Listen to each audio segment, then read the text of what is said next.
Makanya kita juga harus paham kenapa kita harus membicarakan ukhuwah.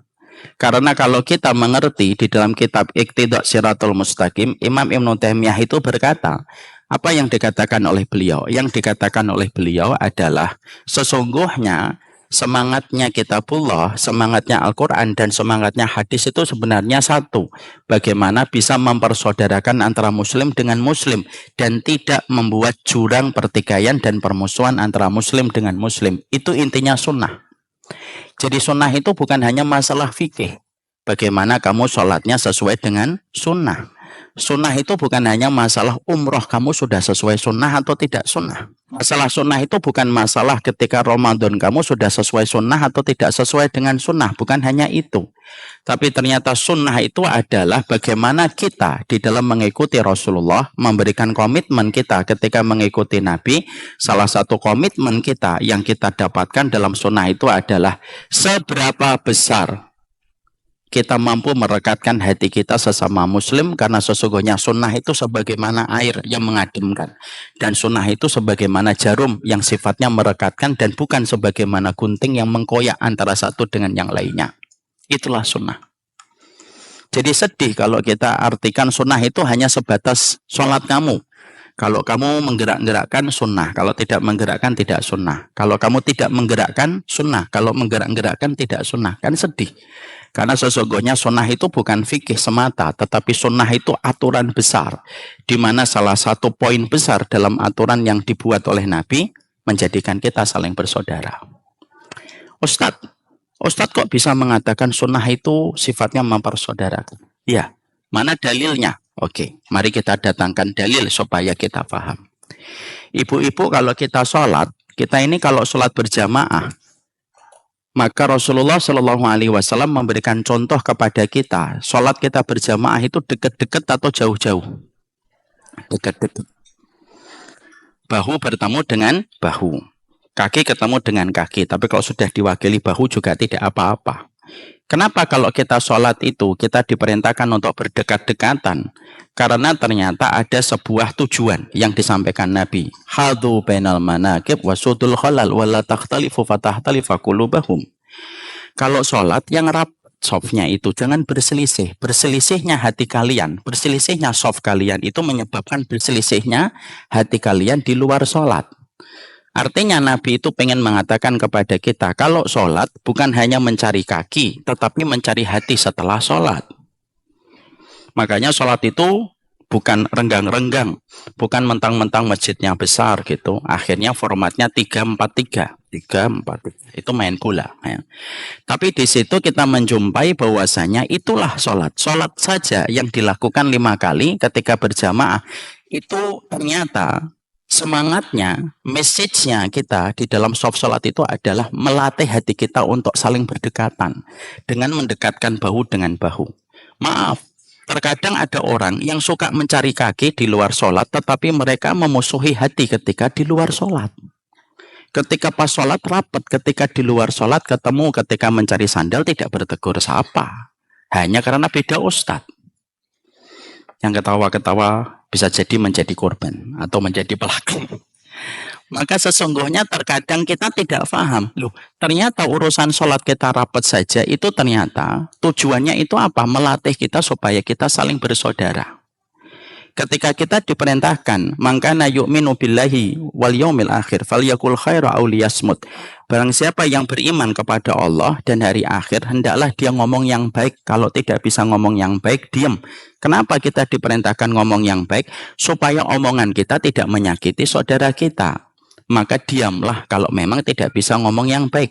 Kenapa perintah sunnah itu disampaikan Nabi? Supaya ada hati yang terjaga di balik setiap kata yang dikontrol. Kenapa kita diperintahkan untuk memuliakan tetangga kita? Supaya tidak menyakiti. Kenapa kita kalau diperintahkan ketika kita masak, ini kan urusan ibu-ibu masak. Ketika ibu-ibu masak, lalu masakannya adalah masakan daging, maka salah satu di antara perintahnya Nabi, fa'aksir marokoh. Kalau kamu masak daging, perbanyaklah kuahnya. Kenapa kita diperintahkan memperbanyak kuah ketika memasak daging? Supaya tetangga kita tidak tersakiti dengan bau, tetapi tidak mendapatkan masakan yang kita buat. Makanya diperbanyak kuahnya. Lalu ibu berbagi dengan tetangganya. Bukan hanya kuahnya ya, tapi dagingnya juga. Jangan sampai masak mie rebus, ketok-ketok tetangga. Ya Mbak, ini ada kuah. Kuah apa? Kuah mie rebus. Leminya mana? Kata Rasulullah perbanyak kuah. Enggak gitu juga. Tapi ternyata sampai urusan sunnah itu masuk sampai urusan dapur kita. Ternyata dapur kita pun diatur sunnah. Supaya dapurmu itu enggak nyakitin tetanggamu. Coba Bu. Pernah ibu dapatin ajaran agama sedetail ini yang mengatur tentang persaudaraan? Enggak ada. Kalau urusan dapurmu, ya kata para ulama, kalau urusan dapurmu saja diberikan oleh Allah sebuah syariat lewat lisan Rasulullah supaya dapurmu itu tidak menyakiti tetanggamu dan tidak menyakiti orang lain, apalagi di tempat, apalagi dalam perkara ibadah-ibadah yang lain. Itu merujuk kepada kita sebuah arti orang yang paham sunnah itu simple, orang yang tidak menyakiti tetangganya dan tidak menyakiti saudaranya. Makanya kita Bu, sampai urusan kita ngobrol saja kan diatur dalam sunnah supaya kita tidak menyakiti. Ibu misalkan ketemu 3 orang, ibu salah satunya. Ibu tidak boleh berbisik-bisik kepada salah satunya. Pak, saya mau ngomong, Pak. Terus yang satunya bingung, nggak diajak, pura-pura scrolling gitu.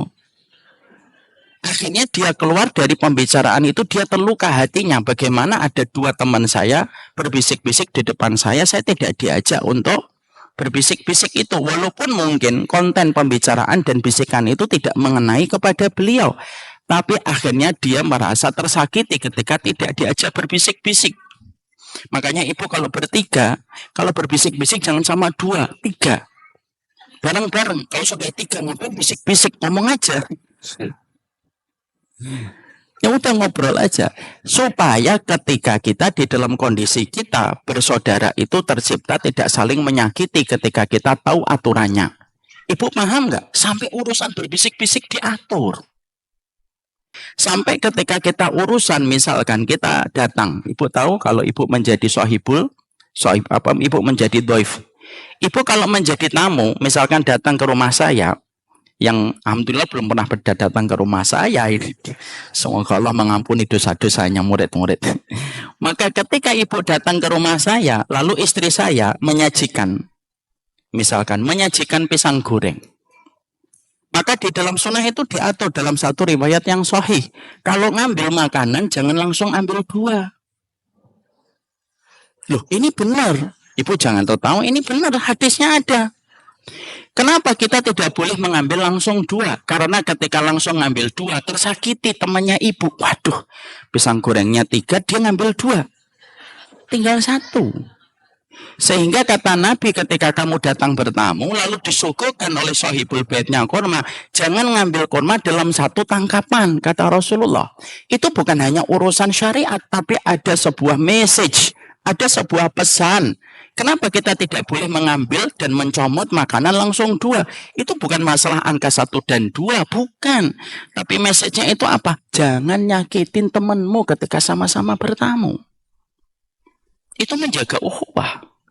Makanya ketika ibu datang bertamu kepada orang, ibu kalau datang bertamu itu kan gimana sikap kita kalau bertamu? Kalau sikap kita bertamu itu jangan langsung di depan pintu sahibul bait, agak sedikit miring ke kanan. Dalam hadis riwayat Muslim. Kenapa kok agak sedikit ke kanan? Supaya ketika kamu mengetuk, lalu ketika dibuka pintunya, kamu tidak langsung melihat aurat rumahnya. Karena rumah itu aurat. Terutama yang mengikuti konsep private life. Private life, apa itu? Kehidupan yang private. Dia nggak suka kalau rumahnya itu dilihat sama orang lain. Makanya kalau ibu ngetok pintu, agak ke kanan. Ketika dibuka kerak, ibu tidak melihat aurat di dalam rumahnya. Karena ada orang yang tidak nyaman ketika aurat di dalam rumahnya kelihatan sama orang. Kenapa urusan posisi ngetok pintu diatur? Supaya tidak nyakitin orang. Paham di sini? Ya, makanya kalau ibu ngetok pintu, kalau nggak dibukakan, sudah. Jangan malah melihat ke jendelanya. Piye toh ini yang ketawa-ketawa ini pelaku-pelaku ini. Habis ini sholat 2 rakaat, Bu. Jadi jangan malah melihat ke dalam gini. Bahkan di dalam satu riwayat diterangkan oleh Nabi, kalau kamu melihat ada seorang tamu mengintip rumahmu, culek matanya. Ini jangan betul-betul diculek ya, tapi ini sebuah peringatan. Jangan terus kemudian ibu biarkan kukunya 2 gitu. Lu kok nggak dipotong, Bu, untuk nyulek, Ustaz? Jangan. Tapi di situ merupakan kepada kita bahwasanya indahnya persaudaraan itu semacam itu. Supaya kita paham sunnah yang begitu indah yang kita ambil dari Nabi itu bukan menjadikan alasan kita untuk saling bermusuhan. Boleh tidak cocok, tapi nggak boleh menyakiti. Boleh nggak suka, tapi nggak boleh kita menghujat. Ibu nggak suka sama Ustaz, nggak apa-apa. Nggak semua Ustaz harus ibu sayang kok. Tapi ketika ibu tidak suka, terus kemudian ibu menghujat, itu sudah namanya merusak masalah ukhuwah. Dan itulah yang menjadikan kita akhirnya paham. Hari ini majelis ilmu itu di mana-mana. Sebagaimana jamur di musim hujan, sebagaimana gorengan di pinggir jalan. Tapi ternyata semakin banyak majelis ilmu, semakin susah persaudaraan. Ya atau tidak? Iya. Sehingga akhirnya yang menjadikan kita memahami apa yang dikatakan oleh Imam Ibnu Taimiyah. Ternyata masalah yang paling berat di dalam kita mengikuti sunnah itu bukan masalah sholatnya. Yang paling berat ketika kita mengikuti sunnah itu bukan meninggalkan upacara tahun baru. Yang paling berat ketika mengikuti sunnah itu apa? Menjaga persaudaraan kepada sesama muslim. Karena iman itu merupakan mahar bagi kita untuk saling mencintai di antara orang yang beriman. Makanya didasarkan kepada filosof makna yang kita miliki sebagai muslim. Kenapa kita dinamakan muslim? Al-muslimu man salimal muslimuna min lisanihi wa yadihi. Dalam hadis riwayat Muslim dikatakan muslim itu karena dia bisa mendatangkan keselamatan untuk saudaranya muslim dengan lesannya dan tangannya. Karena itulah sunnah. Makanya Nabi ketika ditanya, ya Rasulullah, inna fulana tudkaru min kasrati salatiha wa siyamiha wa sadaqatiha wa tu'fi jaroha. Aina hiya ya Rasulullah? Finnar. Ya Rasulullah, inna fulana tudkaru min qillati salatiha wa siyamiha wa sadaqatiha wa lam tu'fi jaroha. Aina hiya ya Rasulullah? Ya jannah. Makanya Nabi itu simpel dan sederhana menerangkan kepada kita bahwasanya ketika Nabi ditanya, ya Rasulullah, aku punya 2 kenalan perempuan. Yang satu banyak sholatnya, banyak puasanya, banyak sodakohnya. Religiusnya itu tebal. Dan dia disebutkan apa? 3, sholat, puasa, dan sedekah. Disebutkan apa? Min kasroh. Kasroh itu seringnya dia melakukan perkara itu. Cuma 1 kekurangannya baginda Nabi. Apa kekurangannya? Tuh di jaroha. Dia menyakiti tetangganya. Padahal orang itu berkata tetangganya tidak menyebutkan muslim atau kafir. Hanya mengatakan dia menyakiti tetangganya. Maka Nabi SAW menjawabnya singkat. Dan Nabi tidak menjawabnya panjang lebar. Nabi menjawabnya singkat. Finna, kalau dia menyakiti tetangganya, dia berada di neraka. Lalu disebutkan yang kedua, ya Rasulullah, inna fulana tudkaru min qillati salatiha wa siyamiha wa sadaqatiha wa lam tu'ti jaroha. Ada yang kedua ya Nabi, dia itu sedikit sholatnya, sedikit puasanya, sedikit sedekahnya. Ini kabar gembira buat ibu-ibu yang sholatnya nggak terlalu sering, puasanya nggak terlalu sering gitu. Terus sodakohnya nggak terlalu banyak. Tapi kata beliau yang bertanya kepada baginda Nabi, walam tuh di jaroh, dia tidak pernah nyakiti tetangganya, sabar, orangnya tidak agresif, luwes, tidak menyerang tetangganya.